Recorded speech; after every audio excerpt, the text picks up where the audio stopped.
നമ്മുടെ സബ്ജക്റ്റ് എന്ന് പറയുന്നത് role of women in promotion of environment and agriculture. അതായത് പരിസ്ഥിതി സംരക്ഷണത്തിലും കൃഷിയിലും സ്ത്രീകൾക്കുള്ള പങ്ക്, അതാണ് ഇന്നത്തെ നമ്മുടെ വിഷയം. ഈ വിഷയത്തെ നമുക്ക് ആദ്യമായിട്ട് 2 ഭാഗങ്ങളായിട്ട് തിരിച്ച് ചർച്ച ചെയ്യാം.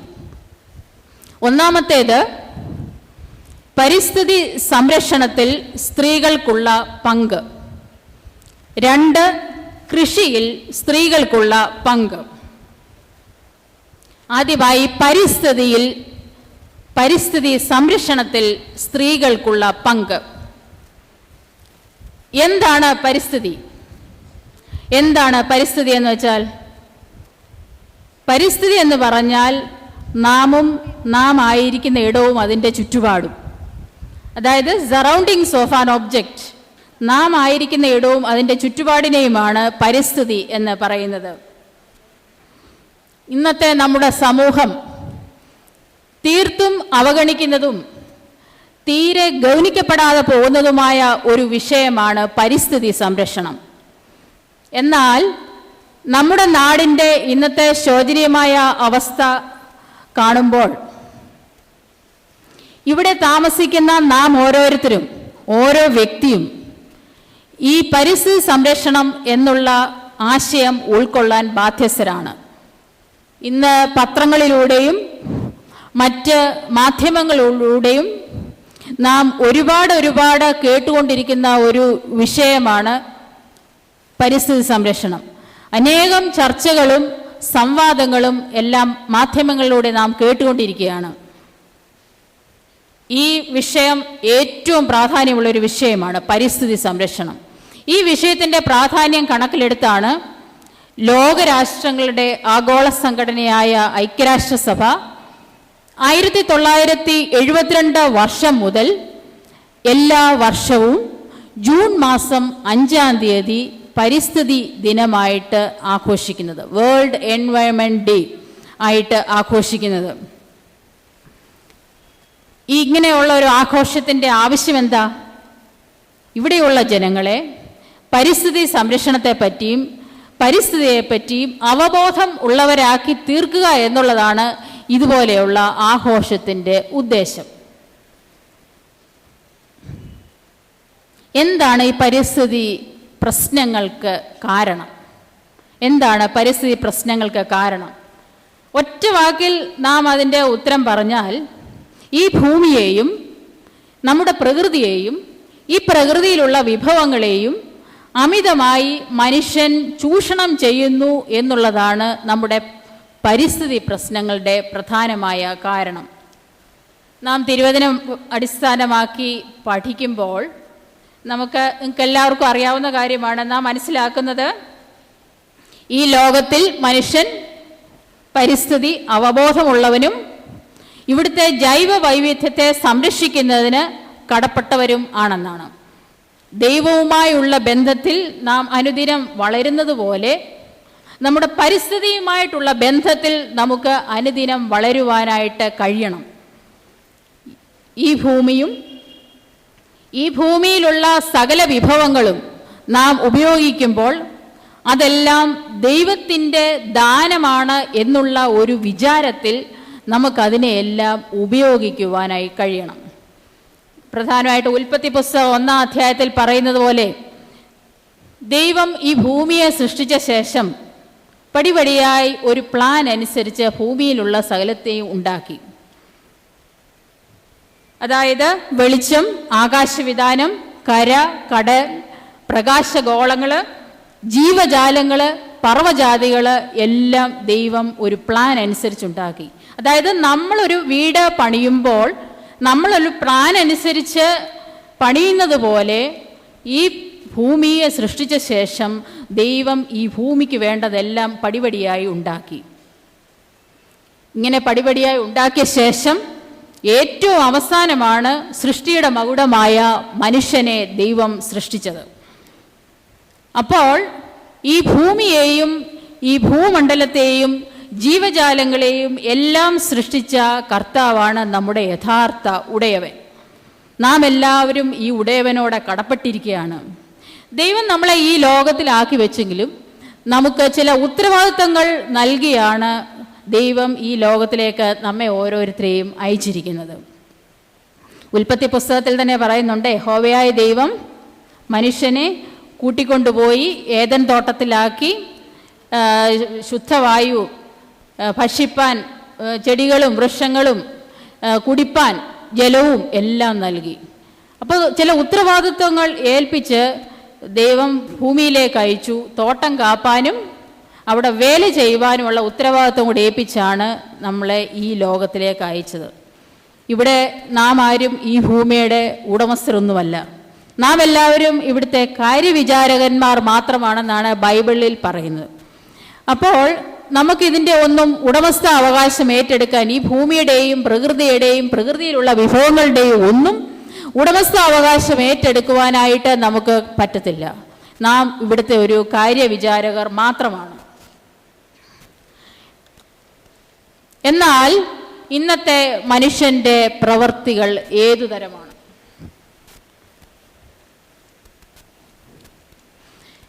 ഇന്നത്തെ മനുഷ്യർ സൃഷ്ടാവിനോടുള്ള ബന്ധത്തിൽ നിന്നുമൊക്കെ അകന്ന്, അവൻ ഏൽപ്പിച്ച ഉത്തരവാദിത്വത്തിൽ നിന്നുമൊക്കെ അകന്ന് ഈ ഭൂമിയെയും ഈ പ്രകൃതിയെയും വാസയോഗ്യം അല്ലാതാക്കിക്കൊണ്ട് ഇരിക്കുകയാണ് ഇന്നത്തെ ആധുനിക മനുഷ്യൻ.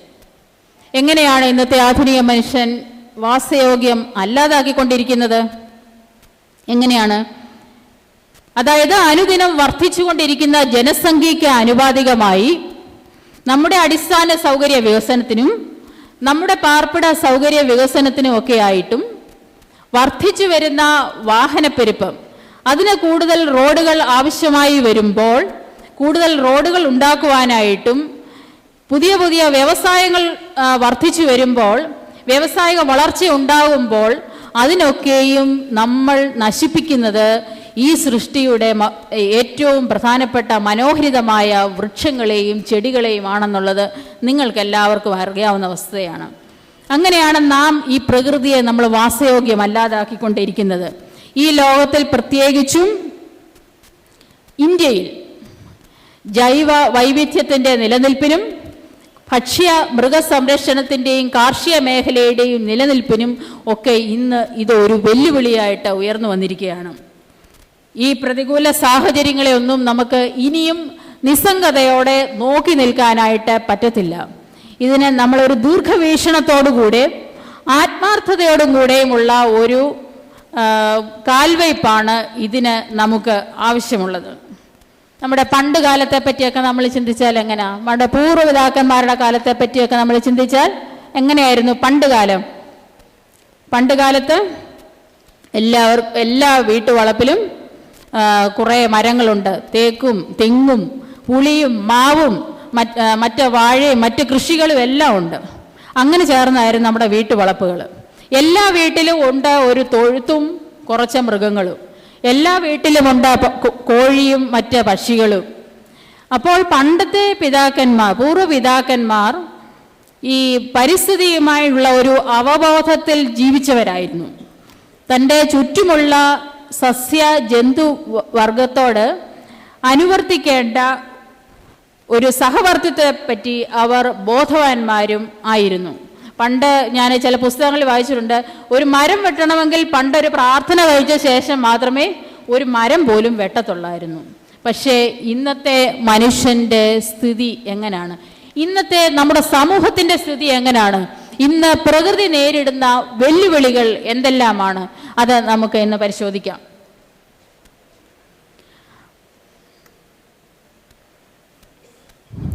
ഇത് ഈ പടത്തിൽ കാണുന്നത്, സ്ക്രീനിൽ കാണുന്നത് ഞാൻ മുമ്പേ നേരത്തെ സൂചിപ്പിച്ചതുപോലെ ലോക പരിസ്ഥിതി, ലോകത്തെ നമ്മൾ കൈവെള്ളയിൽ സൂക്ഷിക്കണം. ലോക പരിസ്ഥിതി ദിനം ജൂൺ 5 ആയിട്ട് ആഘോഷിക്കുന്നതിൻ്റെ ഭാഗമായിട്ടാണ് ആ സ്ക്രീനിൽ കാണിച്ചിരിക്കുന്നത്. ജൂൺ 5 ലോക പരിസ്ഥിതി ദിനം. പ്രകൃതി നേരിടുന്ന വെല്ലുവിളികൾ എന്തെല്ലാം എന്ന് നമുക്ക് നോക്കാം. What are the challenges before nature? പ്രകൃതി നേരിടുന്ന വെല്ലുവിളികൾ. ഏറ്റവും പ്രധാനപ്പെട്ട വെല്ലുവിളി എന്ന് പറയുന്നത് വനനശീകരണമാണ്. വനനശീകരണം അഥവാ ഡീഫോറസ്റ്റേഷൻ ആണ് പ്രകൃതി നേരിടുന്ന ഏറ്റവും പ്രധാനപ്പെട്ട വെല്ലുവിളി. രണ്ടാമത്തേത് പൊള്യൂഷൻ, അതായത് മലിനീകരണം. മലിനീകരണം എന്ന് പറയുന്നത് തന്നെ 3 ടൈപ്പ് ഓഫ് പൊള്യൂഷൻ ഉണ്ട്. ഒന്ന് എയർ പൊള്യൂഷൻ, അതായത് വായു മലിനീകരണം. 2 വാട്ടർ പൊള്യൂഷൻ, ജലമലിനീകരണം. 3 ലാൻഡ് പൊള്യൂഷൻ, അതായത് നമ്മുടെ മണ്ണിൽ ഉള്ള മലിനീകരണം. ഇങ്ങനെ 3 ടൈപ്പ് മലിനീകരണമാണ് ഉള്ളത്. ഈ മലിനീകരണം മൂലമുണ്ടാകുന്ന ആഫ്റ്റർ എഫക്റ്റ് ആണ് ക്ലൈമറ്റ് ചേഞ്ച് അഥവാ കാലാവസ്ഥാ വ്യതിയാനം എന്ന് പറയുന്നത്. ക്ലൈമറ്റ് ചേഞ്ച് എന്ന് പറയുമ്പോൾ പെട്ടെന്നുണ്ടാകുന്ന വെള്ളപ്പൊക്കം, വരൾച്ച, ആഗോളതാപന വർധനവ്, ചുഴലിക്കാറ്റ്, പിന്നെ ഈ മണ്ണൊലിപ്പ്, ഇതെല്ലാം പെട്ടെന്നുണ്ടാകുന്ന ക്ലൈമറ്റ് ചേഞ്ച് കൊണ്ട് ഉണ്ടാകുന്നതാണ്. അതാണ് പ്രധാനമായിട്ടും വനനശീകരണം കൊണ്ട് നമുക്ക് ഉണ്ടാകുന്ന ഏറ്റവും പ്രധാനപ്പെട്ട പ്രകൃതിക്കുണ്ടാകുന്ന വെല്ലുവിളി.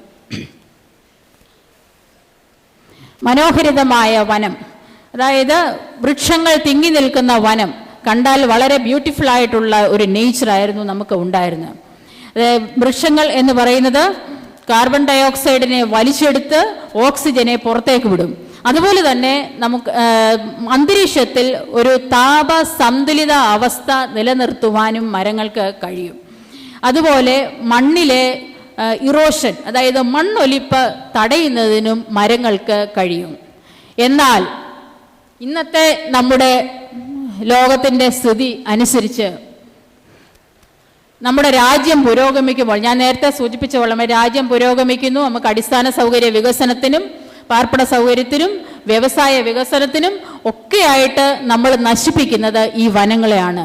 അപ്പം ഡീഫോറസ്റ്റേഷൻ ആണ് ഇപ്പോൾ ഇതിനകത്ത് കാണുന്നത്. നമ്മൾ മരങ്ങളെ നമ്മൾ നശിപ്പിച്ചുകൊണ്ടിരിക്കുകയാണ്.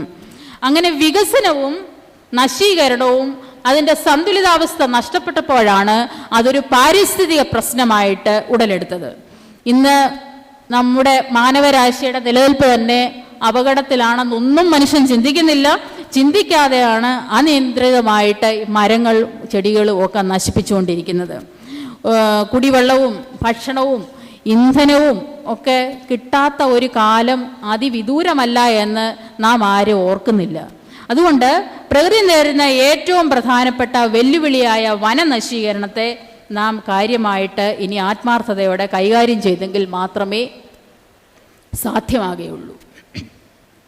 പ്രകൃതി നേരിടുന്ന രണ്ടാമത്തെ പ്രധാന വെല്ലുവിളി എന്ന് പറയുന്നത് അന്തരീക്ഷ മലിനീകരണമാണ്. അന്തരീക്ഷ മലിനീകരണം എന്ന് പറയുമ്പോൾ ഞാൻ മുമ്പേ പറഞ്ഞ പോലെ 3 ടൈപ്പ് അന്തരീക്ഷ മലിനീകരണമുണ്ട്. ഒന്ന് എയർ പൊള്യൂഷൻ. ഇപ്പം വ്യവസായ വളർച്ച കൂടുന്നതനുസരിച്ച് വ്യാവസായിക ശാലകളിൽ നിന്നൊക്കെ പുറന്തള്ളപ്പെടുന്ന വേസ്റ്റുകൾ അന്തരീക്ഷത്തെ വാതകങ്ങൾ അന്തരീക്ഷത്തെ മലിനീകരണമാക്കിക്കൊണ്ടിരിക്കുകയാണ്. പ്രധാനമായും കാർബൺ ഡൈ ഓക്സൈഡ്, അതുകൂടാതെ മറ്റ് ഗ്രീൻ ഹൗസ് ഗ്യാസസ് എന്ന് പറയും, മീഥെയ്ന്, നൈട്രസ് ഓക്സൈഡ്, ഫ്ലൂറിൻ കലർന്ന ചില വാതകങ്ങൾ, ഇതൊക്കെ അന്തരീക്ഷത്തിലേക്ക് വരുന്നത് കാരണം അന്തരീക്ഷ മലിനീകരണം ഉണ്ടാകുന്നു. രണ്ടാമത് എയർ പൊള്യൂഷൻ കൂടുതലുണ്ടാകുന്നത് വാഹനങ്ങൾ കൊണ്ടാണ്. ഇപ്പോൾ വാഹനങ്ങൾ ഒരു വീട്ടിൽ തന്നെ ഓരോ വ്യക്തിക്ക് ഓരോ വാഹനങ്ങളുള്ള ഒരു കാലയളവാണ്. അപ്പം ഈ വാഹനങ്ങൾ പെരുകുന്നത് മൂലം അന്തരീക്ഷത്തിൽ ഇതുപോലെ കാർബൺ ഡൈ ഓക്സൈഡും മറ്റ് ഹരിതഗ്രഹവാതകങ്ങളുടെ അളവ് കൂടിക്കൊണ്ടിരിക്കുന്നു. 1 ലിറ്റർ പെട്രോൾ കത്തുമ്പോൾ ഏകദേശം 2.36 kg കാർബൺ ഡൈ ഓക്സൈഡ് പുറത്തേക്ക് തള്ളുന്നുവെന്നാണ് ഒരു കണക്ക് സൂചിപ്പിക്കുന്നത്. അപ്പോൾ നമുക്ക് ഊഹിക്കാവുന്നതേ ഉള്ളൂ എന്തുമാത്രം പൊള്യൂഷനാണ് അന്തരീക്ഷത്തിൽ ഉണ്ടാകുന്നത് എന്നുള്ളത്. മൂന്നാമതായിട്ട് അഗ്രികൾച്ചറൽ പ്രാക്ടീസസ്. ഇപ്പം പുതിയ കാർഷിക രംഗത്തൊക്കെ ആണെങ്കിൽ പുതിയ യന്ത്രവൽക്കരണ രീതികളൊക്കെ വന്നു. സ്പ്രേയിങ് ഒക്കെ നടത്തുന്നത് കാരണം കൂടുതൽ അന്തരീക്ഷത്തിലേക്ക് പുതിയ ഗ്യാസുകളൊക്കെ പുറത്തേക്ക് വന്ന് കാർബൺ ഡൈ ഓക്സൈഡും മറ്റ് ഗ്യാസുകളും പുറത്തേക്ക് വരുന്നത് അതും അന്തരീക്ഷ മലിനീകരണത്തിന് കാരണമാക്കും. ഇതിൻ്റെയൊക്കെ ഫലമായിട്ട് ഞാൻ ഈ പറഞ്ഞല്ലോ, ഇപ്പോൾ പലതരം ഗ്യാസുകൾ പുറത്തേക്ക് വരുന്നു. അപ്പോൾ ഇതിൻ്റെയൊക്കെ ഫലമായിട്ട് പുറത്തു വരുന്നത് കാർബൺ ഡൈ ഓക്സൈഡ്, ഏറ്റവും പ്രധാനപ്പെട്ട വില്ലനായ കാർബൺ ഡൈ ഓക്സൈഡ്. ഈ കാർബൺ ഡൈ ഓക്സൈഡും അതിനോടൊപ്പം തന്നെ ഗ്രീൻ ഹൗസ് ഗ്യാസസ് എന്ന് പറയുന്ന മറ്റ് മീഥെയ്ൻ പോലെയുള്ള വാതകങ്ങളുമാണ് അന്തരീക്ഷത്തെ വിഷലിപ്തം ആക്കുന്നത്. ഒരു വർഷം ഏകദേശം 1500 കോടി ടൺ കാർബൺ ഡൈ ഓക്സൈഡ് പുറന്തള്ളപ്പെടുന്നുവെന്നാണ് ഒരു കണക്ക് കാണിക്കുന്നത്. ഇതിനെയൊക്കെ അബ്സോർബ് ചെയ്യുന്നത് മരങ്ങളാണ്.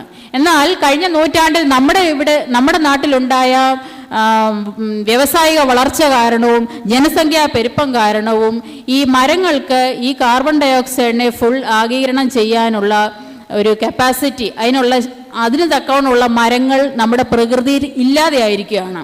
ഒരു കണക്ക് പറയുന്നത് 1500 കോടി ടൺ കാർബൺ ഡയോക്സൈഡ് പുറത്തേക്ക് തള്ളുമെങ്കിലും മരങ്ങൾക്ക് 1000 കോടി ടൺ മാത്രമേ, ഏകദേശം 1000 കോടി ടൺ മാത്രമേ ആഗിരണം ചെയ്യാനായിട്ട് പറ്റുന്നുള്ളൂ. ബാക്കി അന്തരീക്ഷത്തിൽ തങ്ങി നിന്ന് അന്തരീക്ഷ മലിനീകരണം ഉണ്ടാക്കിക്കൊണ്ടേയിരിക്കുകയാണ്. ഒരു കണക്കനുസരിച്ച് ഈ ചാർട്ട് നിങ്ങൾക്ക് നോക്കിയാൽ നിങ്ങൾക്ക് മനസ്സിലാവും. ഏറ്റവും കൂടുതൽ അന്തരീക്ഷ മലിനീകരണം ഉണ്ടാകുന്ന ഇൻഡസ്ട്രിയിൽ നിന്നാണ്. 52% അന്തരീക്ഷ മലിനീകരണം. 28% മലിനീകരണം ഉണ്ടാകുന്നത് വെഹിക്കിൾസ്, വാഹനങ്ങൾ മൂലമാണ്. അതുപോലെ മറ്റ് കൊമേഴ്ഷ്യൽ പ്രോഡക്ട്സ് കത്തിക്കുന്നത് മൂലം 8%, വീട്ടിൽ റെസിഡൻഷ്യൽ ആവശ്യത്തിന് വേണ്ടിയുള്ള കത്തിക്കുന്നത് 1%, കാർഷിക ആവശ്യത്തിന് അഗ്രികൾച്ചർ പർപ്പസ് 10%, മറ്റ് ആവശ്യങ്ങളിൽ വരുന്ന എയർ പൊല്യൂഷൻ എന്ന് പറയുന്നത് 2%. അപ്പം തന്നെ നമുക്ക് മനസ്സിലാകും ഏകദേശം അന്തരീക്ഷത്തിലുള്ള മലിനീകരണത്തിൻ്റെ ഇഫക്റ്റ് ഏതൊക്കെ രീതിയിലാണെന്ന് നമുക്ക് മനസ്സിലാക്കും. ഇതിൻ്റെ എല്ലാം ഇഫക്റ്റായിട്ട് നമ്മൾ എന്തൊക്കെയാണ് സംഭവിക്കുന്നത്? നമ്മുടെ അന്തരീക്ഷത്തിൽ ഇതുപോലെ ഒരുപാട് ഗ്യാസസ് പുറത്തേക്ക് വരുന്നത്. ഇതിൻ്റെ ഇഫക്റ്റ് എന്താണ്? ഇതിൻ്റെ ഇഫക്റ്റ് എന്ന് പറയുന്നത് നമ്മുടെ അന്തരീക്ഷത്തിൽ താപവർദ്ധന. നമുക്കറിയാം, 2 ദിവസം ഭയങ്കര മഴയാണെങ്കിലും ആ മഴ കഴിഞ്ഞ ശേഷം ഒരു ദിവസം മഴയില്ലാതെ നിന്നാൽ നമുക്ക് ഭയങ്കരമായ ചൂടാണ്. അപ്പം താപവർദ്ധനയാണ് ഇതിൻ്റെ ഏറ്റവും പ്രധാനപ്പെട്ട ഇഫക്റ്റ്. അതായത് ഈ ഗ്രീൻ ഹൗസ് ഗ്യാസസും കാർബൺ ഡയോക്സൈഡും എല്ലാം അന്തരീക്ഷത്തിലുള്ള താപത്തെ ആഗിരണം ചെയ്യുന്നു. അതുപോലെ തന്നെ സൂര്യപ്രകാശം ഭൂമിയിലേക്ക് അടിച്ച് റിഫ്ലക്റ്റ് ചെയ്ത് പോകുന്നതിനെ ഈ ഗ്രീൻ ഹൗസ് ഗ്യാസസും കാർബൺ ഡയോക്സൈഡും അന്തരീക്ഷത്തിൽ തങ്ങി നിന്ന് അതിനെ തിരിച്ച് ഭൂമിയിലേക്ക് വിടുന്നു. മനസ്സിലായി കാണുമെന്ന് ഞാൻ വിശ്വസിക്കുന്നു. സൂര്യകിരണത്തിൽ നിന്ന് വരുന്ന റേസ് ഭൂമിയിൽ തട്ടി അത് റിഫ്ലക്റ്റ് ചെയ്ത് പോകുന്നതിനെ ഈ അന്തരീക്ഷത്തിലുള്ള കാർബൺ ഡയോക്സൈഡും മറ്റ് ഗ്രീൻ ഹൗസ് ഗ്യാസസും തടയുന്നത് കൊണ്ട് തിരിച്ചത് ഭൂമിയിലേക്ക് വരുന്നു. അങ്ങനെ ആഗോള താപം കൂടുന്നു. ആ ചൂട് കൂടുന്നത് കാരണം ഓസോൺ പാളികളിൽ വിള്ളലുണ്ടാക്കുന്നു. അപ്പോൾ UV റേസ് എളുപ്പം ഭൂമിയിലേക്ക്, അൾട്രാവയലറ്റ് റേസ് എളുപ്പം ഭൂമിയിലേക്ക് വരുന്നു. അങ്ങനെ നമ്മുടെ ഭൂമിയുടെ താപം കൂടിക്കൊണ്ടേ ഇരിക്കുന്നു. താപവർദ്ധന അതുകൊണ്ട് ഉണ്ടായ പ്രധാനപ്പെട്ട ഒരു ഇഫക്റ്റാണ് ഞാൻ പറഞ്ഞത്, താപവർദ്ധനവ്. രണ്ടാമത്തെ മലിനീകരണത്തിൽ ഒന്നാമത്തേതാണ് നമ്മളിപ്പോൾ പറഞ്ഞു നിർത്തത്, എയർ പൊല്യൂഷൻ. അതുകൊണ്ടുള്ള ഇഫക്റ്റ് താപവർദ്ധന. രണ്ടാമത്തെ പൊല്യൂഷൻ എന്ന് പറയുന്നത് ജലമലിനീകരണമാണ്. ജലമലിനീകരണവും അതുപോലെ തന്നെ ഇൻഡസ്ട്രിയിലും നമ്മുടെ വീടുകളിലും ഒക്കെ ഉണ്ടാകുന്ന വേസ്റ്റിനെ ജലത്തിലേക്ക്, പുഴയിലേക്കും നദിയിലേക്കും ഒഴുക്കിക്കളയുന്ന ഒരു കാഴ്ചയാണ് ഇപ്പം നമുക്ക് കൂടുതലായിട്ടും കാണാൻ പറ്റുന്നത്. ഈ അങ്ങനെ ഈ വേസ്റ്റ് പുഴയിലേക്കും നദിയിലേക്കും ഒക്കെ ഒഴുക്കുന്നത് കൊണ്ട് പല ആരോഗ്യ പ്രശ്നങ്ങളും, പണ്ട് ഈ പുഴയിലും നദിയിലും ഒക്കെ കുളിക്കാൻ ഇറങ്ങുമായിരുന്നു. ഇപ്പം അങ്ങനെ കുളിക്കാൻ പറ്റാത്ത ഒരു സാഹചര്യമാണ് മലിനീകരണം കാരണം. അത് വളരെയധികം ആരോഗ്യ പ്രശ്നങ്ങൾ ഉണ്ടാക്കുന്നു. ഇപ്പം അതുപോലെ തന്നെ മത്സ്യങ്ങൾക്കും മറ്റ് ജലജീവികൾക്കും അത് ഒരു ഭീഷണിയാകുന്നു. മീനുകളൊക്കെ ചത്തൊടുങ്ങുന്നതായിട്ട് നിങ്ങൾ ഇടയ്ക്ക് കേട്ടിട്ടുണ്ട്. സമുദ്രത്തിലെ മീനുകൾ കുറേ ചത്തൊടുങ്ങി, മീനിപ്പോൾ കിട്ടാനില്ല. അത് ഇതുപോലെയുള്ള ജലമലിനീകരണം കൊണ്ട് സംഭവിക്കുന്നതാണ്. അതുകൊണ്ട് നമ്മുടെ നദികൾ നമ്മൾ മാലിന്യം ഇല്ലാത്തതാക്കണം. മാലിന്യങ്ങൾ വലിച്ചെറിയാനുള്ള ഒരു സ്രോതസ്സാണ് വെള്ളം, നദീജലം എന്നൊന്നും നമ്മൾ വിചാരിക്കരുത്. നദികളെ നമ്മൾ മാലിന്യ വിമുക്തമാക്കണം. അതുകൊണ്ട് ഒരു പ്രതിജ്ഞ, save water, save life, save our world. നമ്മുടെ ഈ വെള്ളത്തെ സംരക്ഷിക്കണം, നമ്മുടെ ലൈഫിനെ സംരക്ഷിക്കണം, അങ്ങനെ ഈ നാടിനെ നമുക്ക് സംരക്ഷിക്കണം. മൂന്നാമത്തെ ടൈപ്പ് ഓഫ് പൊല്യൂഷൻ, അതായത് മലിനീകരണം എന്ന് പറയുന്നത് ലാൻഡ് പൊല്യൂഷനാണ്, കരഭൂമിയിലുള്ള മലിനീകരണം. അതും ഇതുപോലെ തന്നെ വീടുകളിൽ നിന്നും ഇൻഡസ്ട്രിയിൽ നിന്നും ഒക്കെ വരുന്ന പൊല്യൂഷൻ, മാലിന്യങ്ങൾ, സോളിഡ് വേസ്റ്റ്. നമ്മുടെ വീടുകളിൽ നിന്നൊക്കെ വേസ്റ്റൊക്കെ നമ്മൾ പറമ്പിലേക്ക് വലിച്ചെറിയണം. ചിലപ്പോൾ ഒരു പറമ്പും കടന്ന് മറ്റ് പറമ്പിലേക്കൊക്കെ നമ്മൾ വേസ്റ്റ് വലിച്ചെറിയുന്ന ഒരു സ്വഭാവക്കാരായിട്ട് നമ്മുടെ നാട്ടിലെ ആൾക്കാർ മാറിയിരിക്കുക. വഴിയെ നടന്നു പോയാൽ റോഡ് സൈഡിലെല്ലാം സോളിഡ് വേസ്റ്റുകൾ കവറിലുമൊക്കെ ആക്കി പൊതിഞ്ഞ് കെട്ടിക്കൊണ്ടിട്ടിരിക്കുന്നത് കാണാം. ഇതൊക്കെ ശരിയായ ഒരു കാര്യമാണോ? നമ്മളെല്ലാം എത്ര പറഞ്ഞാലും നമുക്ക് അതങ്ങോട്ട് മനസ്സിലാക്കാൻ പറ്റാത്ത ഒരു കാര്യമാണ് ഈ വേസ്റ്റ് ഡിസ്പോസലിൻ്റെ കാര്യം. ഇങ്ങനെ വേസ്റ്റ് നമ്മൾ കൊണ്ട് പല സ്ഥലത്തായിട്ട് വലിച്ചെറിയുന്നത് പലവിധമായ രോഗങ്ങൾക്ക് കാരണമാകും. ഡെങ്കിപ്പനി പോലെ മറ്റ് കൊതുകുകൾ പെരുകുന്നതിന് കാരണമാകും. അതുപോലെ തന്നെ ഈ വേസ്റ്റ് എല്ലാം കൊണ്ടിടുമ്പോൾ പട്ടിയും കാക്കയും മറ്റൊക്കെ ചെകഞ്ഞ് വരച്ച് അതിനെ കുറച്ച് ദിവസം കഴിയുമ്പോഴേക്കും ഭയങ്കര ദുർഗന്ധം വമിക്കുന്ന മാലിന്യങ്ങളായിട്ട് മാറും. ഇതെല്ലാം അനന്തരഫലം എന്താണ്? കോൺസിക്വൻസസ് എന്തൊക്കെയാണ് ഇതിൻ്റെ? ഒന്നാമത് ഞാൻ നേരത്തെ പറഞ്ഞതുപോലെ വാമിങ്, താപവർദ്ധന, അതാണ് ഒന്നാമത്തെ. രണ്ടാമത്തേത് വരൾച്ച, ശക്തമായ വരൾച്ച ഉണ്ടാകുന്നു. 3 വെള്ളപ്പൊക്കം ഉണ്ടാകുന്നു, ഫ്ലഡ് ഉണ്ടാകുന്നു. 4 ശക്തമായ കാറ്റ്, ചുഴലിക്കാറ്റ് ഉണ്ടാകുന്നു, സൈക്ലോൺ. 5-മത്തേത് ഇറോഷൻ അല്ലെങ്കിൽ ലാൻഡ്സ്ലൈഡ്, ഇറോഷൻ മണ്ണൊലിപ്പ് അല്ലെങ്കിൽ ലാൻഡ്സ്ലൈഡ്, ഇതൊക്കെ ഉണ്ടാകുന്നു.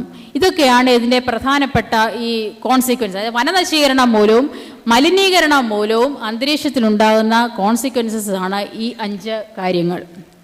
അതിനകത്ത് ഒന്നാമത്തെ കാര്യം എന്ന് പറയുന്നത് താപവർദ്ധന, ഗ്ലോബൽ വാർമിംഗ്. നമ്മുടെ ഈ ഭൂമി, ഞാൻ പറഞ്ഞില്ലേ, ഇതുപോലെ വാഹനങ്ങളൊക്കെ പെരുകുന്നത് കൊണ്ട് മറ്റ് വാതകങ്ങളൊക്കെ വരുന്നത് കൊണ്ട് ഇതെല്ലാം അന്തരീക്ഷത്തിലെ താപത്തെ ആഗിരണം ചെയ്യുന്നത് കൊണ്ട് നമ്മുടെ ഭൂമിയുടെ താപം അനുദിനം വർദ്ധിച്ചുകൊണ്ടിരിക്കുക. ഭൂമി തിളച്ചു മറിയുന്നത് പോലെയാണ് ഭൂമി. അപ്പോൾ ജീവനെ നിലനിർത്തുന്നതിനും നമ്മുടെ ജൈവ വൈവിധ്യത്തെ സംരക്ഷിക്കുന്നതിനും എല്ലാം നമുക്ക് അനുകൂലമായ കാലാവസ്ഥ ആവശ്യമാണെന്ന് നിങ്ങൾക്ക് എല്ലാവർക്കും അറിയാം. ഇത് നമ്മുടെ കാലാവസ്ഥയിൽ ഉണ്ടാകുന്ന ഒരു ചെറിയ മാറ്റം പോലും നമ്മുടെ കാർഷിക മേഖലയെയും മൃഗസംരക്ഷണ മേഖലയെയും ഒക്കെ സാരമായിട്ട് ബാധിക്കും. ഇതിൻ്റെ ഇഫക്റ്റ്, താപം ഇതുപോലെ കൂടുന്നതുകൊണ്ട്, ചൂട് വർദ്ധിക്കുന്നതുകൊണ്ടുണ്ടാകുന്ന ഇഫക്റ്റ് എന്തൊക്കെയാണ്? ഞാൻ മുമ്പേ പറഞ്ഞതുപോലെ വരൾച്ച കൂടിയാൽ ഒരു കർഷകന് കൃഷി ചെയ്യാൻ പറ്റത്തില്ല. കാർഷിക മേഖലയെ ഏറ്റവും കൂടുതൽ ബാധിക്കുന്നു. നമ്മൾ കൃഷി ചെയ്യുന്നവർക്കാണെങ്കിൽ കലപ്പയൊക്കെ താത്തു വെച്ചിട്ട് മഴയ്ക്ക് വേണ്ടി കാത്തിരിക്കേണ്ടി വരും. പക്ഷെ മഴയില്ലാതെ പ്രത്യേകിച്ചും നെൽപ്പാടങ്ങളിലൊക്കെ കൃഷി ചെയ്യുന്നവർക്ക് കൃഷി ഇറക്കാനേ പറ്റത്തില്ല മഴയില്ലെങ്കിൽ. അതിൻ്റെയൊക്കെ ഫലം എന്താ? ഫലം നമ്മൾ മഴയ്ക്ക് വേണ്ടി വെയിറ്റ് ചെയ്തിരിക്കും. അപ്പം അതിൻ്റെ ഫലമായിട്ട് വരൾച്ച ഉണ്ടാകും.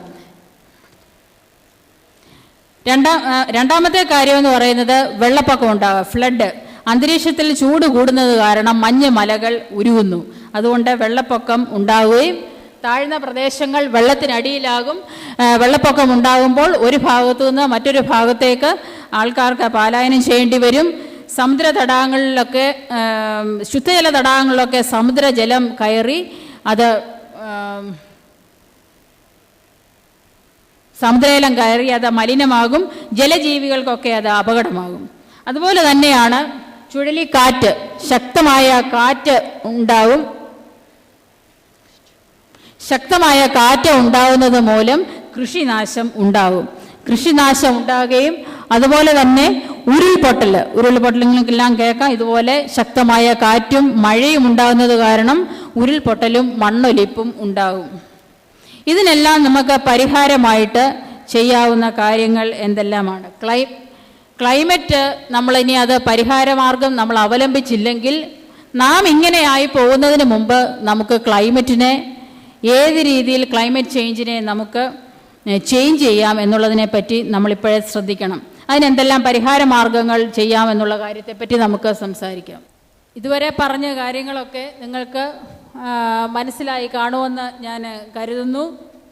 ഇതുവരെ ഞാൻ പറഞ്ഞത് പ്രകൃതി നേരിടുന്ന വെല്ലുവിളികളെ പറ്റിയാണ് പറഞ്ഞത്. അത് വനനശീകരണം, മലിനീകരണം, അതായത് വായു മലിനീകരണം, ജലമലിനീകരണം, ലാൻഡ് മലിനീകരണം, അതെല്ലാം പറഞ്ഞു. അതുമൂലമുണ്ടാകുന്ന പ്രത്യാഘാതങ്ങളാണ് പിന്നെ ഞാൻ സംസാരിച്ചത്. അതായത് താപവർദ്ധന, വെള്ളപ്പൊക്കം, വരൾച്ച, ചുഴലിക്കാറ്റ്, മണ്ണൊലിപ്പ്, അതൊക്കെയാണ് ഞാൻ പിന്നെ സംസാരിച്ചത്. അത് കഴിഞ്ഞിട്ട് അതിനുള്ള പരിഹാര മാർഗങ്ങളെപ്പറ്റി നാം സംസാരിക്കാനായിട്ട് തുടങ്ങിയപ്പോഴാണ് തിരുമേനി വന്ന നമ്മുടെ ക്ലാസ്. അതുകൊണ്ട് നമുക്ക് കണ്ടിന്യൂ ചെയ്യാം. അതിൻ്റെ പരിഹാര മാർഗങ്ങളെപ്പറ്റി നമുക്ക് ഇപ്പോൾ ഇതിൻ്റെ പരിഹാര മാർഗങ്ങൾ ഒന്നാമത്തേതെന്ന് പറയുന്നത് എഫോറസ്റ്റേഷൻ, അതായത് മരങ്ങൾ വെച്ചുപിടിപ്പിക്കുക എന്നുള്ളതാണ് പ്രധാനപ്പെട്ട കാര്യം. അപ്പം നമ്മളിപ്പോൾ സംസാരിച്ചത് ആഗോള താപനം കൂടി, അതുകൊണ്ട് കാലാവസ്ഥാ വ്യതിയാനങ്ങളൊക്കെ ഉണ്ടായി, അതുകൊണ്ട് വരൾച്ചയും വെള്ളപ്പൊക്കവും ഉണ്ടാകുന്നു, കൃഷി നാശമുണ്ടാകുന്നു, നമുക്ക് വിചാരിക്കുമ്പോൾ വെള്ളം കിട്ടുന്നില്ല, കൃഷി ഇറക്കേണ്ട സമയത്ത് വെള്ളം കിട്ടുന്നില്ല, എന്നാൽ കൊയ്ത്ത് കാലമൊക്കെ ആകുമ്പോഴേക്കും വെള്ളപ്പൊക്കമുണ്ടാകുന്നു. അങ്ങനെ പല പല കാലാവസ്ഥാ വ്യതിയാനങ്ങൾ ഉണ്ടായപ്പോൾ കുറേ പേര് നമ്മൾ എല്ലാം ഉണർന്ന്, ഗവൺമെൻറ്റും മറ്റ് ഡിപ്പാർട്ട്മെൻറ്റുകളും എല്ലാം ഉണർന്ന് പ്രവർത്തിക്കാനായിട്ട് തുടങ്ങി. ഇപ്പോൾ നമ്മുടെ ഗവൺമെൻറ് കൃഷി വകുപ്പ് ഇങ്ങനെയൊക്കെ വന്നപ്പോൾ കൃഷി വകുപ്പ് ഒരു വീടിന് ഒരു ഫലവൃക്ഷം എന്നുള്ള തോതിൽ കൊടുത്ത് ഒരു പദ്ധതിയൊക്കെ നടപ്പാക്കി. നിങ്ങൾക്കറിയാം, മലയാള മനോരമ എല്ലാ വർഷവും ജൂൺ മാസം 5-ാം തീയതി പരിസ്ഥിതി ദിനമായിട്ട് ആഘോഷിക്കുന്ന ദിവസം ഭൂമിക്കൊരു കുട എന്നുള്ള പദ്ധതിயின் കീഴിൽ വൃക്ഷത്തൈകൾ ഓരോ സ്ഥാപനങ്ങൾ വഴിയും ആരാധനാലയങ്ങൾ വഴിയും ഒക്കെ അവർ കൊടുക്കുവാനായിട്ട് തുടങ്ങി. സോഷ്യൽ ഫോറസ്ട്രി വകുപ്പ് ഒരുപാട് തൈകൾ ഉണ്ടാക്കി വിതരണം നടത്തുവാനായിട്ട് തുടങ്ങി. അതുപോലെ തന്നെ കൃഷി വകുപ്പ് ഈ സ്കൂളുകൾ വഴി തൈകൾ നടുന്നതിനും പച്ചക്കറി കൃഷി കുഞ്ഞുങ്ങളെ കൊണ്ട് ചെയ്യിപ്പിക്കുന്നതിനുമൊക്കെ ആരംഭിക്കാനായിട്ട് തുടങ്ങി. അതായത് തൈകൾ നടുക എന്നുള്ളത് നമ്മളൊരു പ്രതിജ്ഞ പോലെ ഏറ്റെടുത്തിരിക്കുകയാണ്. ഈ തൈകൾ നട്ടാൽ മാത്രം പോരാ, അതിനെ നമ്മൾ പരിപാലിക്കുകയും വേണം. ഇപ്പോൾ വർഷങ്ങളായിട്ട് ഇപ്പോൾ നമ്മൾ മരങ്ങൾ വെച്ച് പിടിപ്പിക്കുന്ന പദ്ധതി നടപ്പുണ്ട്. പക്ഷേ നടപ്പാക്കുന്നതിനോടൊപ്പം തന്നെ അത് പരിപാലിക്കുന്നുണ്ടോ എന്ന് നോക്കുവാനുള്ള ഒരു ചുമതലയും നമുക്കുണ്ട്. പ്രത്യേകിച്ച് നമ്മൾ സ്ത്രീകൾക്ക് വീടിൻ്റെ ചുറ്റുപാടുമുള്ള പരിസരങ്ങളിൽ മരങ്ങളും ചെടികളും ഒക്കെ വെച്ച് പിടിപ്പിക്കാനായിട്ട് നമുക്ക് സാധിക്കും. അതുപോലെ തന്നെ നമ്മുടെ ആരാധനാലയങ്ങളിലൊക്കെ നമുക്ക് മരങ്ങളും ചെടികളും വെച്ച് പിടിപ്പിച്ച് ഇതിന് ഒരു പരിഹാരം കണ്ടെത്തുവാനായിട്ട് നമുക്ക് സാധിക്കും.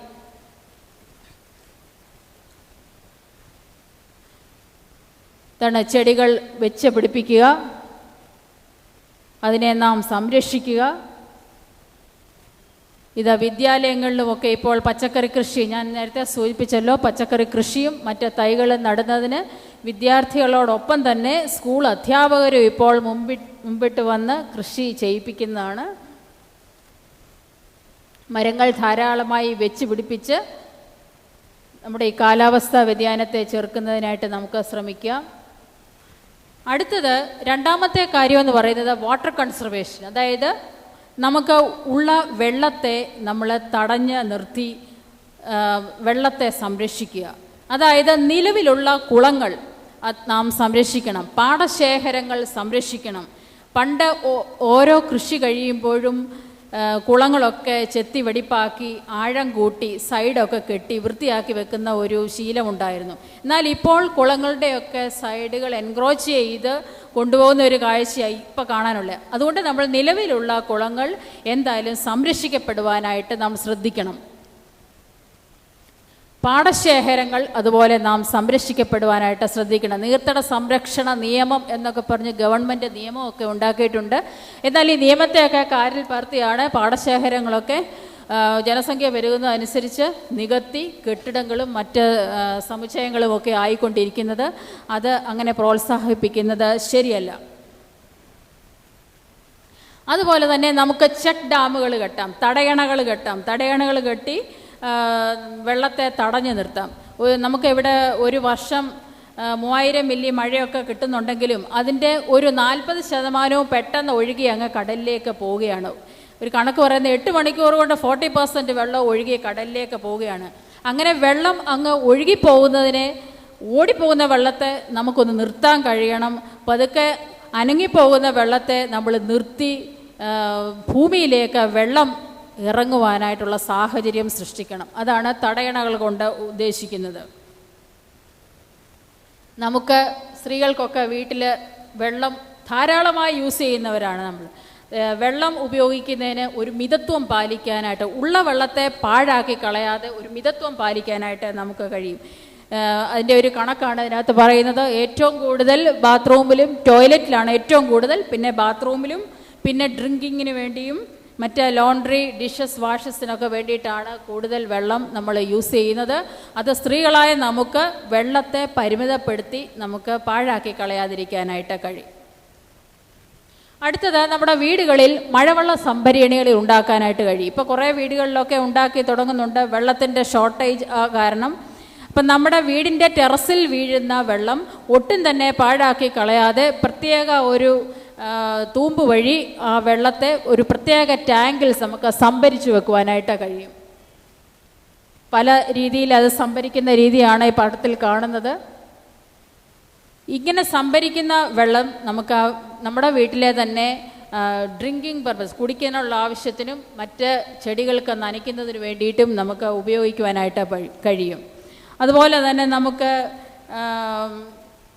നമ്മുടെ പുരയിടങ്ങളിലൊക്കെ മഴക്കുഴികൾ ഉണ്ടാക്കാൻ പറ്റും. മറ്റേ കൃഷി തെങ്ങും അതിനിടവിളയായിട്ട് പല കൃഷികളും നമ്മൾ ചെയ്തുകൊണ്ടിരിക്കും. എന്നാൽ ഈ മഴ കാരണം നമ്മുടെ ഭൂമിയിൽ വീഴുന്ന വെള്ളം ഒഴുകി നശിച്ചു പോകാതിരിക്കാനായിട്ട് നമ്മുടെ കൃഷിയിടങ്ങളിൽ അവിടെ ഇവിടെയായിട്ട് മഴക്കുഴികൾ ഉണ്ടാക്കി വെക്കുന്നത് വെള്ളം സംഭരിച്ചു വെക്കുന്നതിന് ഏറ്റവും നല്ല കാര്യമാണ്. മൂന്നാമത്തെ പ്രധാനപ്പെട്ട കാര്യമാണ് വേസ്റ്റ് മാനേജ്മെൻറ്റ്. നമ്മൾ സ്ത്രീകളുമായിട്ടൊക്കെ ഏറ്റവും അടുത്ത ബന്ധമുള്ള ഒരു കാര്യമാണ് വേസ്റ്റ് മാനേജ്മെൻറ്റ്. അടുക്കളയിലാണ് നമ്മുടെ കൂടുതൽ സമയവും. അടുക്കളയിൽ നിന്നുണ്ടാകുന്ന ഒരുപാട് വേസ്റ്റുകളുണ്ട്. എല്ലാം നമ്മൾ പറമ്പിലേക്ക് വലിച്ചെറിയുകയാണ്. ഇങ്ങനെ മാലിന്യങ്ങൾ എന്ന് പറയുന്നത് ഒരിക്കലും ഒരു ശാപമായിട്ട് നമുക്ക് കണക്കാക്കാൻ പറ്റത്തില്ല. അത് പറമ്പിലേക്ക് വലിച്ചെറിയാനുള്ള കാര്യമല്ല. പ്രധാനമായിട്ടും ഇംഗ്ലീഷിൽ 3 R's ആണ് വേസ്റ്റ് മാനേജ്മെൻറ്റിനെ പറ്റി പറയുമ്പോൾ നമുക്ക് ഓർത്തു വെക്കാനുള്ളത്. ഒന്ന്, വേസ്റ്റ് റെഡ്യൂസ് ചെയ്യണം. അതായത് അതിൻ്റെ ഉറവിടത്തിൽ തന്നെ വേസ്റ്റിനെ കുറയ്ക്കാൻ പറ്റണം. അതായത് നമ്മുടെ പ്ലാസ്റ്റിക്കുകളൊക്കെ ഉപയോഗിക്കുന്നതിൻ്റെ ഉപയോഗം കഴിവതും നമുക്ക് കുറയ്ക്കണം. അഥവാ നമുക്കത് ഉപയോഗിക്കേണ്ടി വന്നാൽ രണ്ടാമത്തെ റീയൂസ് ചെയ്യാൻ പഠിക്കും. അത് കഴുകി വൃത്തിയാക്കി വെച്ച് റീയൂസ് ചെയ്യുവാനായിട്ട് നമുക്ക് ശ്രമിക്കണം. അതുപോലെ തന്നെ ഇതിനെ റീസൈക്കിൾ ചെയ്യണം. പ്ലാസ്റ്റിക്കുകൾ മാത്രമാണെങ്കിൽ കഴുകി അത് റീസൈക്കിൾ ചെയ്യാനായിട്ട് നമുക്ക് കൊടുക്കുന്ന സ്ഥലത്തോട്ട് കൊടുക്കാം. അത് തന്നെ അല്ലാതെ മറ്റ് വേസ്റ്റുകൾ വരും. അടുക്കളയിൽ നിന്ന് ഒരുപാട് വേസ്റ്റുകൾ വരും. ഈ വേസ്റ്റുകളെയൊക്കെ നമുക്ക് നല്ല മണ്ണിര കമ്പോസ്റ്റുകളാക്കി നമുക്ക് മാറ്റാനായിട്ട് പറ്റും. അവിടെയാണ് നമ്മുടെ വേസ്റ്റുകളെല്ലാം മണ്ണിര കമ്പോസ്റ്റാക്കി നമ്മൾ കൃഷിയിലേക്ക് സ്ത്രീകൾക്ക് ഇറങ്ങാനായിട്ട് പറ്റുന്നത്.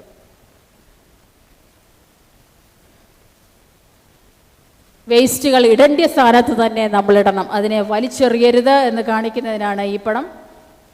അടുത്തത് ഞാൻ പറയുന്നത്, ഈ വേസ്റ്റുകളെ നമ്മൾ മണ്ണിര കമ്പോസ്റ്റ് ആക്കണം.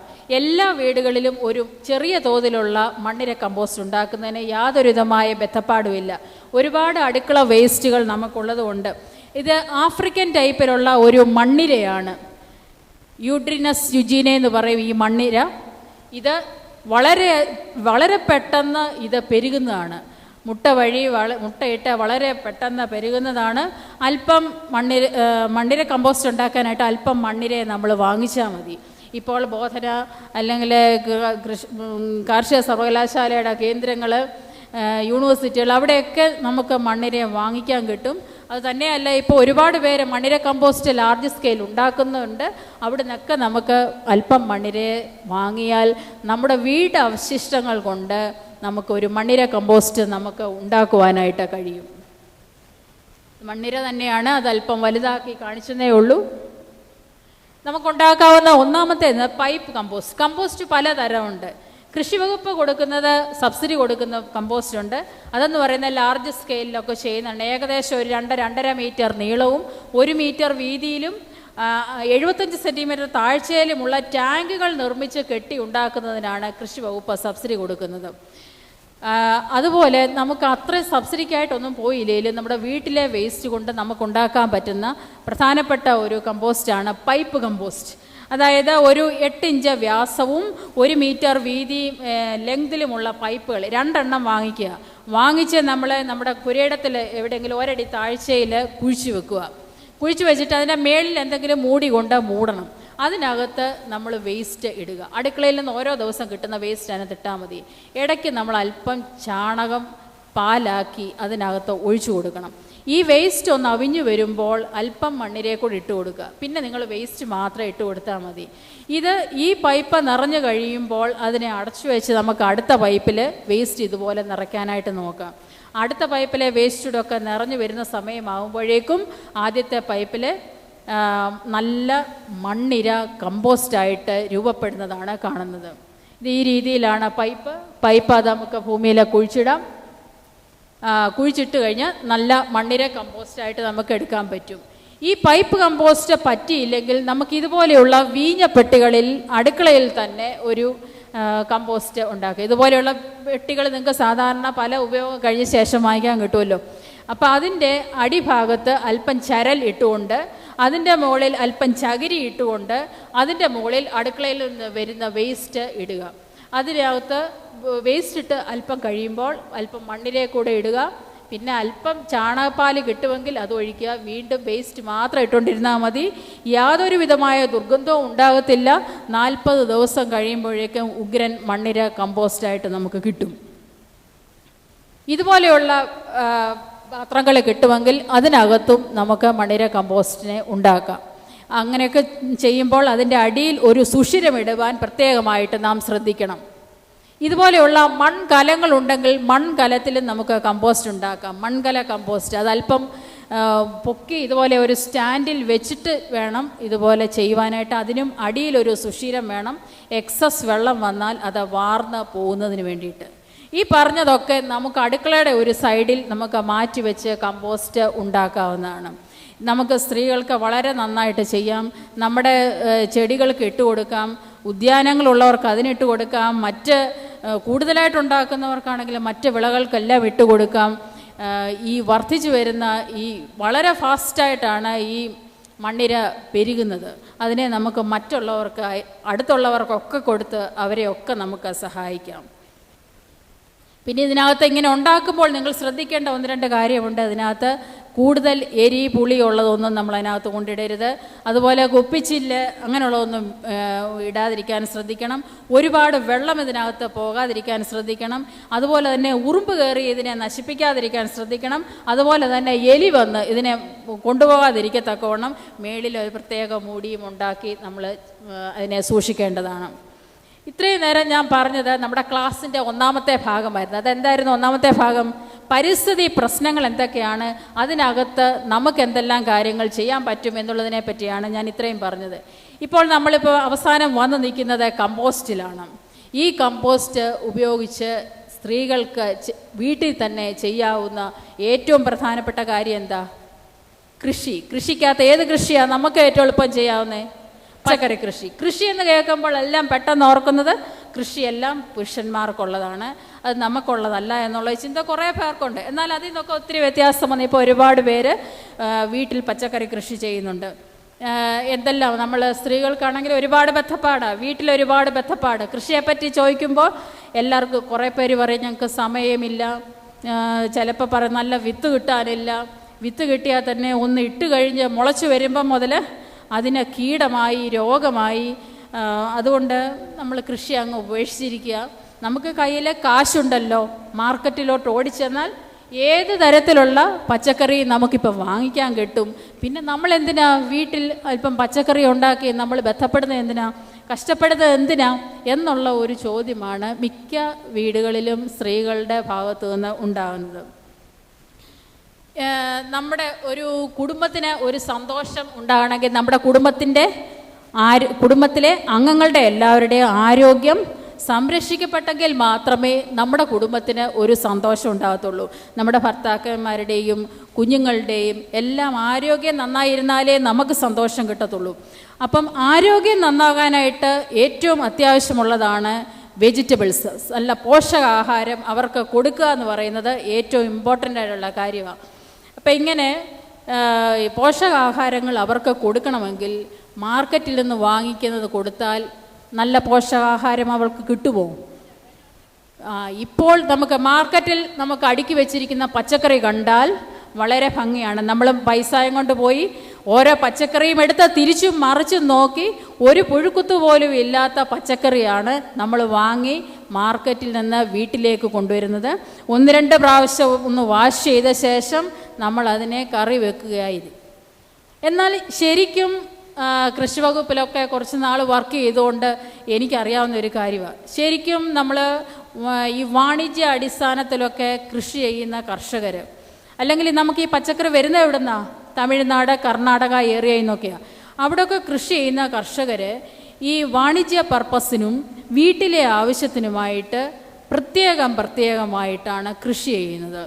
വാണിജ്യ ആവശ്യത്തിന് അത്യുഗ്രമായ വിഷവീര്യമുള്ള കീടനാശിനികൾ അടിച്ച് കൃഷി ചെയ്യുകയും അതുപോലെ തന്നെ അവരുടെ വീട്ടിലെ ആവശ്യത്തിന് പ്രത്യേകമായി യാതൊരു വിഷവും അടിക്കാതെ വല്ല ജൈവ കീടനാശിനികൾ വല്ലതും അടിച്ചുകൊണ്ട് കൃഷി ചെയ്യുകയും ചെയ്യുന്ന ഒരു രീതിയാണ് കണ്ടെത്തി വരുന്നത്.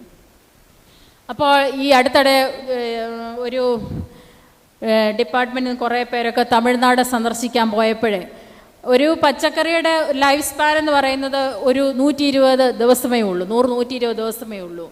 അപ്പോൾ തമിഴ്നാട്ടിലും കർണാടകയിലും അവിടുത്തെ പച്ചക്കറി കർഷകർ ചെയ്യുന്നതെന്ന് പറഞ്ഞാൽ ഒരിക്കലും നമുക്ക് പച്ചക്കറിക്ക് അടിച്ചു കൊടുക്കാൻ പാടില്ലാത്ത ഒരു പച്ചക്കറിയുടെ 120 ദിവസത്തെ ലൈഫ് സ്പാനിൽ 12 തരം വിഷവീര്യമുള്ള കീടനാശിനികൾ 10 ദിവസം ഇൻ്റർവെല്ലിൽ അടിച്ച് ഒരു പുഴു പോലും ഒരു പ്രാണി പോലും അങ്ങോട്ട് അടുക്കാൻ പോലുമുള്ള ഒരു ചാൻസ് കൊടുക്കാതെ ഉണ്ടാക്കിക്കൊണ്ട് വരുന്നതാണ് നമ്മുടെ മാർക്കറ്റിൽ അടുക്കി വെച്ചിരിക്കുന്ന കാണാൻ മനോഹരമായ പച്ചക്കറികൾ.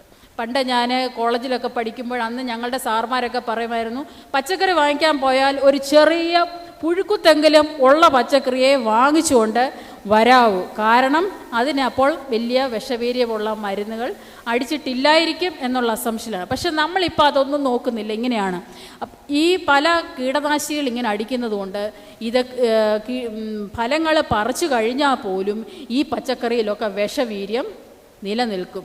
അത് കഴുകിയാലും പോകാത്ത പല പച്ചക്കറികളും ഉണ്ട്. നമ്മൾ എത്ര വാഷ് ചെയ്താലും വെള്ളത്തിലിട്ടാലും പോകാത്ത പല വിഷവീര്യമുള്ള കീടനാശിനികളും പച്ചക്കറികളിൽ തങ്ങി നിൽക്കും. അതുകൊണ്ട് നമുക്ക് ചെയ്യാവുന്നത്, നമ്മൾ സ്ത്രീകൾക്ക് ചെയ്യാവുന്ന എന്താ, നമുക്ക് വീട്ടു വളപ്പില്ലേ, നമുക്കെല്ലാവർക്കും വീടും അതിന് ചുറ്റുപാടും സ്വല്പ സ്ഥലവുമുണ്ട്. വീട്ട് വളപ്പ് നമുക്ക് ഇല്ലെങ്കിൽ ടെറസുണ്ട്. ഇപ്പോൾ കൃഷി വകുപ്പ് കഴിഞ്ഞ വർഷം ഒരുപാട് സ്കീമുകൾ ടെറസ് കൃഷി പച്ചക്കറി പ്രോത്സാഹിപ്പിക്കുന്നതിന് വേണ്ടി മുനിസിപ്പാലിറ്റികളിലെല്ലാം ടെറസ് വഴി കൃഷി ചെയ്യിപ്പിച്ചു. അതുപോലെ വിദ്യാലയങ്ങളിലൊക്കെ 10 സെൻറ്റ് സ്ഥലമെടുത്ത് കൃഷി ചെയ്യിപ്പിച്ചു. വിദ്യാലയങ്ങൾ പഠിക്കുന്ന സ്കൂൾ കുഞ്ഞുങ്ങൾ വഴി പച്ചക്കറി വിത്ത് കൊടുത്തുവിട്ട് വീടുകളിൽ കൃഷി ചെയ്യിപ്പിച്ചു. അതുപോലെ ഒരുപാട് ക്ലസ്റ്റർ അടിസ്ഥാനത്തിൽ കർഷകരെ കണ്ടെത്തി കൃഷി ചെയ്യിപ്പിച്ചു. ഇതെല്ലാം കൃഷി ചെയ്യിപ്പിക്കുന്നതിനെ ഞങ്ങൾ പ്രോത്സാഹിപ്പിക്കുന്നത് എങ്ങനെയാണ്? ജൈവ കീടനാശിനികളും ജൈവ വളങ്ങളും ഉപയോഗിച്ച് മാത്രം കൃഷി ചെയ്യുക എന്നുള്ളതാണ്. അപ്പം 3-4 പേര് മാത്രമുള്ള ഒരു കുടുംബത്തിന് ഒരു കാരണവശാലും നമുക്ക് പുറത്തുനിന്ന് പച്ചക്കറി വാങ്ങിക്കാതെ നമുക്ക് നിൽക്കാനായിട്ട് പറ്റും. ഈ നമ്മൾ വേസ്റ്റ് മാനേജ്മെൻറ്റും കൃഷിയുമായിട്ട് ഒത്തുവരുക. വേസ്റ്റ് മാനേജ്മെൻറ്റിൽ നമ്മളുണ്ടാക്കിയ കമ്പോസ്റ്റ് നമുക്ക് അടുക്കള തോട്ടത്തിലൊരു പച്ചക്കറി തോട്ടം ഉണ്ടാക്കുന്നതിന് വേണ്ടിയിട്ട് നമുക്ക് ഉപയോഗിക്കാം. പിന്നെ കീടനാശിനി ശരിയാണ്, നമ്മൾ പച്ചക്കറി അങ്ങോട്ട് നട്ട് അത് മുളച്ച് വരുമ്പം മുതൽ അതിന് പലവിധമായ കീടങ്ങൾ രോഗങ്ങൾ എല്ലാം നമുക്ക് കാണാം. ഇങ്ങനെയുള്ള കീടങ്ങളും രോഗങ്ങളും ഒന്നും കീടനാശിനികൾ അടിച്ചാൽ എളുപ്പം പോവുമെങ്കിൽ പോലും നമുക്ക് വീട്ടിലുണ്ടാക്കാവുന്ന ചില ജൈവ കീടനാശിനികൾ നമുക്ക് വീട്ടിൽ തന്നെ ഉണ്ടാക്കി തളിക്കാം. അതിനും നമ്മൾ വേറെ കീടനാശിനികൾ പുറത്തുനിന്നും വാങ്ങിക്കേണ്ട ആവശ്യമില്ല. ജൈവ കീടനാശിനികൾ ഉണ്ടാക്കി നമുക്ക് വീട്ടിൽ തളിച്ച് കൊടുക്കാം. ഇപ്പോൾ വിത്ത് പലതരമായിട്ട് നമുക്ക് കൃഷിഭവനുകളിൽ നിന്നും കാർഷിക സർവകലാശാലയുടെ റിസർച്ച് സ്റ്റേഷനുകളിൽ നിന്നൊക്കെ നമുക്ക് വാങ്ങിക്കുവാനായിട്ട് കിട്ടും. അതിനകത്ത് ജൈവ കീടനാശിനികൾ എന്ന് പറയുന്നത് നീരൂറ്റി കുടിക്കുന്ന കീടങ്ങളാണ് കൂടുതലായും പച്ചക്കറിക്ക് കാണുന്നത്. അതിന് ടൊബാക്കോ ഡിക്കോക്ഷൻ അഥവാ പുകയില കഷായം നമുക്ക് ഉണ്ടാക്കി തളിച്ചു കൊടുക്കാം. എല്ലാം ഒന്നും നിങ്ങൾ പഠിച്ചിരിക്കേണ്ട കാര്യമില്ല. ഏതെങ്കിലും 2 ജൈവ കീടനാശിനിയൊക്കെ പഠിച്ചിരുന്നാൽ നമ്മുടെ വീട്ടിലുള്ളത് പച്ചക്കറിയെ നമുക്ക് സേവ് ചെയ്യാനായിട്ട് പറ്റും. പലതൊക്കെ നമുക്ക് പോളിത്തീൻ കവറുണ്ടോ ഈ പേപ്പർ കൊണ്ടോ ഒക്കെ പൊതിഞ്ഞ് കെട്ടി നമുക്ക് സംരക്ഷിക്കാം. പിന്നെ പലത് ചില കെണികളൊക്കെ കെട്ടി നമുക്ക് നേരിട്ട് ഡയറക്റ്റായിട്ട് പച്ചക്കറിയിൽ മരുന്നടിച്ച് കൊടുക്കാതെ തുളസി കെണി, ശർക്കര കെണി എന്ന് പല കെണികൾ കെട്ടി തൂക്കിയിട്ട് കീടങ്ങളെ ആകർഷിച്ച് നമുക്ക് കൊല്ലുവാനായിട്ട് പറ്റും. അതുപോലെ തന്നെ നമ്മൾ 2 പുകയില കഷായം ഉണ്ടാക്കുന്നത് മാത്രം നിങ്ങളൊന്ന് അറിഞ്ഞിരുന്നാൽ നിങ്ങൾക്ക് വീട്ടിൽ കമ്പോസ്റ്റ് ഉണ്ടാക്കാൻ പഠിച്ചതുപോലെ ഈ ജൈവ കീടനാശിനിയോട് ഉണ്ടാക്കി നിങ്ങൾക്ക് വീട്ടിലുണ്ടാക്കാനായിട്ട് പറ്റും. അതായത് അതിന് വേണ്ടതെന്ന് പറയുന്നത് 1 കിലോ പുകയില 4.5 ലിറ്റർ വെള്ളത്തിൽ, അതുപോലെ പുകയില ചെറിയ ചെറിയ കഷ്ണങ്ങളായിട്ട് അരിഞ്ഞിട്ട് അത് 4.5 ലിറ്റർ വെള്ളത്തിൽ ഒരു രാത്രി മുഴുവൻ കിടത്തിയിട്ട് പിറ്റേ ദിവസം അതെടുത്ത് നല്ലതായിട്ട് ഞെക്കി പിഴിഞ്ഞെടുത്ത് അതിൻ്റെ ജ്യൂസ് എടുത്ത് മാറ്റി വെക്കുക. 120 ഗ്രാം ബാർ സോപ്പ് അത് ലയിക്കേണ്ട ചെറു ചൂടുവെള്ളത്തിൽ ലയിപ്പിച്ച് അത് മാറ്റി വെക്കുക. സോപ്പ് വെള്ളം ഈ പുകയില വെള്ളത്തിലോട്ട് ഒഴിച്ച് മിക്സ് ചെയ്ത് അതിനെ 6-7 ഇരട്ടി വെള്ളം ഒഴിച്ച് ഡൈല്യൂട്ട് ചെയ്യുമ്പോൾ ഈ നല്ല ഒരു കീടനാശിനിയായി, ജൈവ കീടനാശിനിയായി. അത് നീരൂറ്റി കുടിക്കുന്ന എല്ലാ ജീവികൾക്കും പറ്റും. പ്രത്യേകിച്ച് നിങ്ങൾക്കൊക്കെ അറിയാം, പയറിലാണ് കൂടുതൽ കറുത്ത മുഞ്ഞ പോലെയുള്ള ജീവികളൊക്കെ കാണും. അങ്ങനെ നീരൂറ്റി കുടിക്കുന്ന എല്ലാത്തിനും വളരെ ഫലപ്രദമായിട്ട് നമുക്ക് യൂസ് ചെയ്യാം. പിന്നെ വേപ്പധിഷ്ഠിതമായിട്ട് നമുക്ക് ഒരുപാട് കീടനാശിനികൾ ഇപ്പോൾ വാങ്ങിക്കാൻ കിട്ടും. അങ്ങനെ വേപ്പധിഷ്ഠിതമായുള്ള കീടനാശിനികൾ കടയിൽ നിന്ന് വാങ്ങിക്കാൻ കിട്ടുന്നതാണെങ്കിൽ ആ രീതി നമുക്ക് വാങ്ങിച്ച് ഉപയോഗിക്കാം. അല്ലെങ്കിൽ വേപ്പിൻ്റെ കുരു പൊടിച്ച് അത് വെള്ളത്തിലിട്ട് അത് നമുക്ക് കീടനാശിനിയായിട്ട് നമുക്ക് ഉപയോഗിക്കാം. അപ്പോൾ അങ്ങനെ ഏറ്റവും പ്രധാനമായിട്ട് ഈ പരിസ്ഥിതി സംരക്ഷണത്തോടൊപ്പം തന്നെ വീട്ടിൽ ഒരു കിച്ചൺ ഗാർഡൻ ഉണ്ടാക്കുവാനും ആ കിച്ചൺ ഗാർഡനിൽ ജൈവ വളം, വേസ്റ്റിൽ നിന്നുള്ള കമ്പോസ്റ്റ് കൊണ്ടുള്ള ജൈവ വളവും ജൈവ കീടനാശിനിയും ഉണ്ടാക്കി തെളിച്ച് നല്ലൊരു കിച്ചൺ ഗാർഡൻ ഉണ്ടാക്കാൻ ഇന്ന് എൻ്റെ ഇവിടെ കേട്ട ആരെങ്കിലുമൊക്കെയും ശ്രമിക്കുമെന്ന് ഞാൻ വിചാരിക്കുന്നു. നമുക്ക് ഇനിയും 1 മണി ആയതുകൊണ്ട് നമുക്ക് കൺക്ലൂഷനിലേക്ക് വരാം. ഇന്ന് നമ്മൾ നമുക്ക് സ്ത്രീകൾക്ക് ചെയ്യാവുന്ന കാര്യങ്ങളാണ് പറഞ്ഞത്. സ്ത്രീകൾക്ക് ചെയ്യാവുന്ന കാര്യങ്ങൾ എന്തൊക്കെയാണ്? വീട്ട് വളപ്പിലും മറ്റ് റോഡ് സൈഡിലും മറ്റ് ആരാധനാലയങ്ങളിലുമൊക്കെ മരങ്ങളും ചെടികളും ഒക്കെ വെച്ച് പിടിപ്പിക്കുവാനായിട്ട് നമുക്ക് സമയം കണ്ടെത്താം. നമ്മുടെ വീട്ടിലെ കുഞ്ഞുങ്ങളെ ചെടി നടുന്നതിന് വേണ്ടിയിട്ടും പച്ചക്കറി നടുന്നതിന് വേണ്ടിയിട്ടും ഒക്കെ അവരെ കൂടെ നമുക്ക് പഠിപ്പിക്കാം. 2, ജലലഭ്യത വളരെ കുറഞ്ഞു കൊണ്ടുവന്നിരിക്കുന്ന ഈ സാഹചര്യത്തിൽ നമുക്ക് ചെയ്യാവുന്ന കാര്യം പാഴാക്കി കളയാതെ വെള്ളത്തിൻ്റെ ഉപയോഗം കുറയ്ക്കാം. 3, നമ്മുടെ വീട്ടിൽ സാധ്യമാകുകയാണെങ്കിൽ മഴവെള്ള സംഭരണി നിർമ്മിച്ച് ഒഴുകിപ്പോകുന്ന വെള്ളത്തെ നമുക്ക് സംഭരിച്ച് നമുക്ക് കൃഷിക്കും വീട്ടാവശ്യത്തിനുമായിട്ട് നമുക്ക് ഉപയോഗിക്കാം. 4-മത്തെ കാര്യം, നമ്മൾ വെറുതെ വേസ്റ്റ് എടുത്ത് പറമ്പിലേക്ക് വലിച്ചെറിയാതെ അത് ഞാൻ മുമ്പേ കാണിച്ചതുപോലെ 4 ടൈപ്പ് കമ്പോസ്റ്റ് മൺചട്ടിയിലോ വീഞ്ഞപ്പെട്ടിയിലോ പൈപ്പിലോ ടാങ്കുകളിലോ വല്ലതും കമ്പോസ്റ്റാക്കി രൂപാന്തരപ്പെടുത്തി നമ്മളുടെ ചെടികൾക്ക് ഉപയോഗിക്കണം. അതുപോലെ പരിസരങ്ങൾ നമ്മുടെ വൃത്തിയായിട്ട് നമുക്ക് സൂക്ഷിക്കണം. അതായത് ഞാൻ മുമ്പേ പറഞ്ഞ പോലെ ജലമലിനീകരണം, എയർ പൊള്യൂഷന്, മറ്റേ മണ്ണിലുള്ള പൊള്യൂഷന് അതൊക്കെ അവോയ്ഡ് ചെയ്യുവാനായിട്ട് പരിസരം വൃത്തിയായിട്ട് സൂക്ഷിക്കണം. അത് കൊതുകൊക്കെ പകർന്ന് മറ്റ് രോഗങ്ങളൊക്കെ ഉണ്ടാകാതിരിക്കുവാനും നമ്മെ സഹായിക്കും. അതുപോലെ എല്ലാ വീട്ടിലും ഒരു ചെറിയ അടുക്കള തോട്ടം ഉണ്ടാക്കണം. മാർക്കറ്റിൽ നിന്ന് വാങ്ങിക്കൊണ്ട് വന്ന് പച്ചക്കറി കൂട്ടാൻ വെച്ച് നമ്മുടെ കുടുംബാംഗങ്ങൾക്ക് കൊടുക്കണമെന്ന് നമ്മളിനി ആഗ്രഹിക്കരുത്. എന്നുവെച്ചാൽ അതുപോലെ വിഷവീര്യമാണെന്ന് ഞാൻ മുമ്പേ പറഞ്ഞല്ലോ. അത് നമുക്ക് തീരെ നിവൃത്തിയില്ലാത്ത കാലഘട്ടത്തിൽ മാത്രമേ അങ്ങനെയൊക്കെ ചെയ്യാവുള്ളൂ. അതുകൊണ്ട് നമ്മൾ നമ്മുടെ വീട്ടിൽ തന്നെ ഒരു കിച്ചൺ ഗാർഡൻ ഉണ്ടാക്കുക. ഇതുപോലെയുള്ള വേസ്റ്റിനെ മാനേജ് ചെയ്ത് കമ്പോസ്റ്റാക്കി ഉപയോഗിക്കുക. പിന്നെ ജൈവ കീടനാശിനികൾ, ഇപ്പം ഞാനൊരു 2 ജൈവ കീടനാശിനിയുടെ കാര്യം പറഞ്ഞു. അത് നിങ്ങൾ ഉണ്ടാക്കാൻ ശ്രമിക്കുക. അതല്ലെങ്കിൽ വേപ്പധിഷ്ഠമായ കീടനാശിനികൾ വാങ്ങിക്കുവാനായിട്ട് പറയുക. വാങ്ങി അത് മാത്രം ഉപയോഗിക്കുക. അത്രയൊക്കെ കാര്യങ്ങൾ ചെയ്താൽ ദൈവം നമുക്ക് നൽകിയ ഈ ഭൂമിയെ, ഇതിൻ്റെ മനോഹാരിത നമുക്ക് പിടിച്ചു നിർത്താനായിട്ട് കഴിയും. ഈ ഭൂമിയെയും പ്രകൃതിയെയും ദൈവം തന്ന പ്രകൃതി വിഭവങ്ങളെയൊക്കെയും സംരക്ഷിക്കേണ്ട ഒരു കടമ നമുക്ക് ഓരോരുത്തർക്കും ഉള്ളതാണ്. ദൈവം തന്ന മനോഹരമായ ഈ ഭൂമിക്ക് നമുക്ക് ദൈവത്തോട് നന്ദി പറയേണ്ടതായിട്ടുണ്ട്. ഇത് ഒട്ടും മാറ്റപ്പെടാതെ തന്നെ നമ്മുടെ ഭാവി തലമുറയ്ക്ക് കൈമാറ്റം ചെയ്യപ്പെടുക എന്നുള്ളതും നമ്മുടെ ഒരു കടമയാണ്. ഈ പറഞ്ഞ ക്ലൈമറ്റ് ചേഞ്ചും മറ്റുമൊന്നും സമൂഹത്തിൽ അല്പം സാമ്പത്തിക ശേഷി ഉള്ളവരെ അല്ല ഇതൊന്നും ബാധിക്കുന്നതെന്ന് നമ്മൾ പ്രത്യേകം ഓർക്കണം. ഒരു വെള്ളപ്പൊക്കം വന്നാലോ ഒരു വരൾച്ച വന്നാലോ ഇതൊന്നും നമ്മെ വലുതായിട്ട് ബാധിക്കുന്നില്ല എങ്കിലും അത് കുന്നും ചരിവുകളിലൊക്കെ താമസിക്കുന്നവർ, ഈ സമുദ്ര തീരത്തൊക്കെ താമസിക്കുന്നവർ, മലഞ്ചരിവുകൾ മലമ്പ്രദേശങ്ങളിലൊക്കെ താമസിക്കുന്നവർ, അങ്ങനെയുള്ള സമൂഹത്തിൻ്റെ അല്പം താഴ്ന്ന നിലയിലുള്ള ആൾക്കാരെയാണ് ഇതൊക്കെ ബാധിക്കുന്നത്. അപ്പോൾ അവരെ പെട്ടെന്ന് ബാധിക്കുമ്പോൾ അവരെ നമുക്ക് കരുതുവാനും അവർക്ക് വേണ്ട സഹായം എത്തിച്ചു കൊടുക്കുവാനും അതും നമുക്ക് സ്ത്രീകളായ നമുക്ക് ചെയ്യുവാനായിട്ട് കഴിയുന്ന കാര്യമാണ്. ഞാൻ ആദ്യം പറഞ്ഞ പോലെ നമ്മൾ ഈ ഭൂമിയുടെ ഒന്നും ഉടമസ്ഥരല്ല, നമ്മളിതിൻ്റെ കാര്യവിചാരകർ മാത്രമാണ്. ഈ ഭൂമിയെ കാത്തു സൂക്ഷിക്കുവാൻ, മറ്റുള്ളവരെ സഹായിക്കുവാൻ എല്ലാം നമുക്ക് ഇടയാകട്ടെ. അതിന് ദൈവം നമുക്കെല്ലാവർക്കും ആക്കട്ടെ എന്നുള്ള ആശംസയോടെ ഞാൻ എൻ്റെ ക്ലാസ് ഇവിടെ അവസാനിപ്പിക്കുന്നു.